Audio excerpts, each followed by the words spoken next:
कि यहाँ पर फर्श पे आपके बैठने का इंतज़ाम किया गया है। आप लोग वहाँ खड़े हैं, पैरों में हमारे दर्द हो रहा है, तो इसलिए मैं आपसे गुजारिश करूँगा कि ये जो खाली जगह है यहाँ पर आप उसको भर दें बराए करम।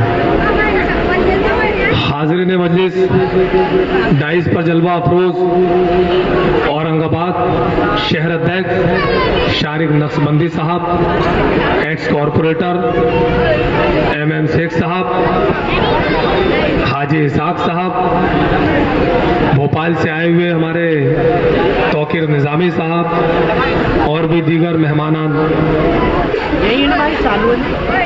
हाज़रीन, आज ये जलसा रखने का मकसद आपके दरमियान में मेरे अजीज़ों सिर्फ और सिर्फ इस बात को लेकर के है कि आज इंतखाबात हमारे सामने है। इसी के साथ मजलिस इत्तेहादुल मुस्लिमीन ने अपना उम्मीदवार नफीस मंसा खान साहब को यहाँ से बनाया है बुरहानपुर असम्बली से। मेरे अजीज दोस्तों और मेरे बुजुर्गों, आज 18 साल मध्य प्रदेश में भारतीय जनता पार्टी की सरकार रही और उसके बदले हमको क्या मिला? अगर हमको कोई चीज मिली तो सिर्फ और सिर्फ जुल्म सितम के पहाड़ मिले। कभी हमको देखने को मिला इन सालों में तो सिर्फ यही बात देखने को मिली कि बुलडोजर के नाम पर हमारे मकानों को तोड़ दिया गया, कई फसादात का बहाना बनाकर हमारे बच्चों को बेघर कर दिया गया। लेकिन मेरे अजीज दोस्तों और मेरे बुजुर्गों, इसी के तरफ अगर हम चले, लोग आज मुझसे पूछते हैं कि मजलिस इत्तेहादुल मुस्लिमीन के बुरहानपुर शहर में क्या कारनामे हैं, तो मैं बताना चाहता हूं मेरे अजीजों, जहां पर हमारे फोपनार में बाढ़ आती है तो हमारा यहाँ पर ना MLA है, हमारा सिर्फ यहाँ पर बुरहानपुर में एक कॉरपोरेटर है।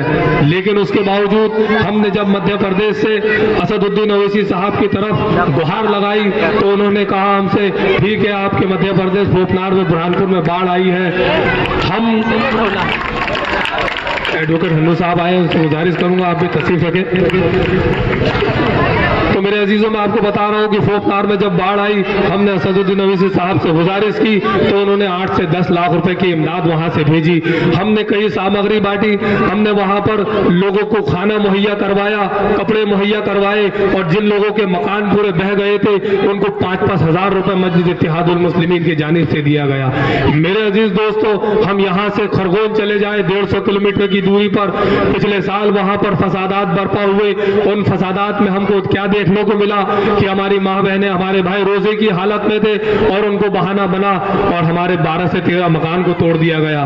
जब यही मेरे अजीजों वहां पर कोई नहीं गया, यहाँ पर ना कांग्रेस का ना भाजपा का कोई आदमी जाने को तैयार नहीं था, लेकिन जब असदुद्दीन ओवैसी साहब के पास वहां से जिम्मेदारों का फोन गया तो असदुद्दीन ओवैसी साहब ने 50-50 हजार रुपए की वहां पर लोगों को इमदाद भेजी और डायरेक्ट उनके अकाउंट में पेमेंट दिया। मेरे अजीजों, मेरे अजीज दोस्तों, आज हम देखते हैं बुरहानपुर शहर के कब्रिस्तानों की हालत।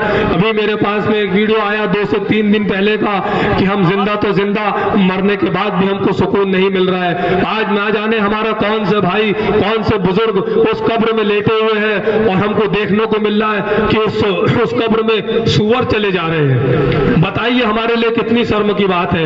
यही ठाकुर सुरेंद्र सिंह है जिन्होंने 16 से 17 लाख रुपए पास किए, लेकिन वो आज तक हमको उसका फायदा में नहीं मिला। ना उसकी बाउंड्री वाल हुई, ना वो नालों को अपने बंद किया गया, लेकिन सुअरों की आवक जावक वहां पर चालू है, जिसकी वजह से हमको बहुत परेशानी का सामना करना पड़ता है। मेरे अजीजों, बुरहानपुर शहर के हॉस्पिटल की हालत को देख ले हम। यही नंद कुमार सिंह चौहान जो भाजपा के खद्दावर नेता रहे, उनके नाम पर बुरहानपुर शहर हॉस्पिटल को रखा गया।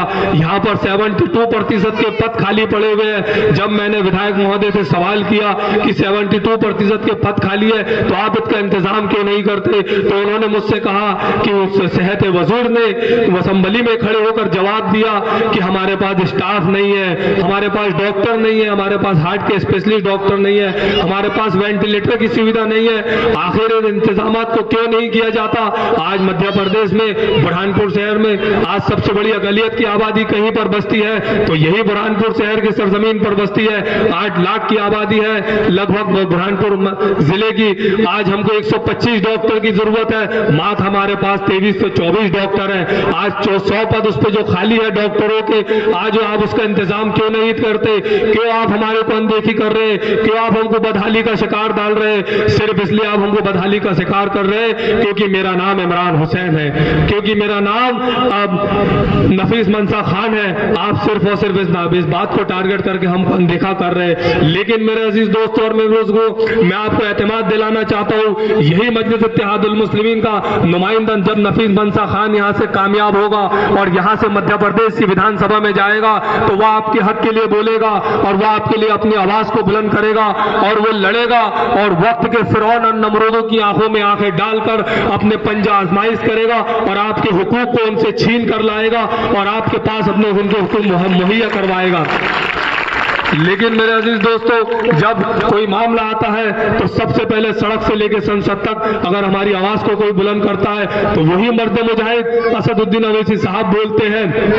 CAA का मामला कोई अगर आता है, अगर ट्रिपल तलाक का मामला आता है तो सबसे पहले अपनी आवाज को बुलंद करता है तो यही बैरिस्टर असदुद्दीन अवैसी साहब अपनी आवाज को बुलंद करते हैं। आज वही दीवाना शख्स है पूरे मुल्क भर में जो अपनी बेटी की शादी को छोड़कर हमारी मोहम्मद मुस्तफा सल्लल्लाहु अलैहि वसल्लम की शरीयत के लिए आज लड़ रहा था दीवानों की तरह हमारे अपने पार्लियामेंट में हमारी शरीयत के लिए, जब हमारे ट्रिपल तलाक में मुदाखलत की जा रही थी।